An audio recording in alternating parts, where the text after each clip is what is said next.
Well, I've come down to the Barmah-Millewa State Forest today, Australia's largest river redgum forest, a beautiful part of our nation and home of the Barmah Choke, probably the most infamous and spoken about part of the Murray-Darling Basin system because of the constraints that this location has on getting water from one point to another. The Barmah Choke was spoken about at the very inception of the Basin plan. It was identified as an area that really needed attention and investment to overcome the difficulties that this part of the waterway was presenting in moving water downstream, for not just consumptive use but also for environmental outcomes. So I thought it was important, as the Inspector-General of Water Compliance, to come here and get an understanding through my oversight powers, what has been invested in here and what are the outcomes that have been achieved to date. And throughout the Murray-Darling Basin Plan's history, there have been some wonderful outcomes.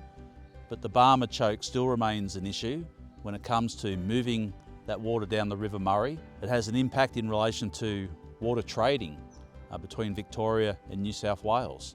It's having issues for our traditional owners who have joined me on site to allow me to get an understanding of what they're looking to do to help come up with solutions to respect the deep connection they have to this region.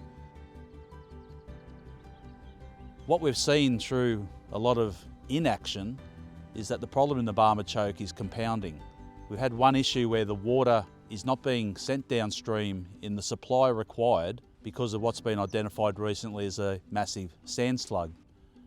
And that's impacting the depth of the river. Without that sand slug being addressed, is we now have a flat bottom part of this river, and the natural way that water works, creating deep pools of water for fish habitat to thrive in and for the movement of the water to occur, is being compromised. And what we have now is water being forced against the banks of the Murray River, causing significant erosion problems, which is leading to even more ecological issues.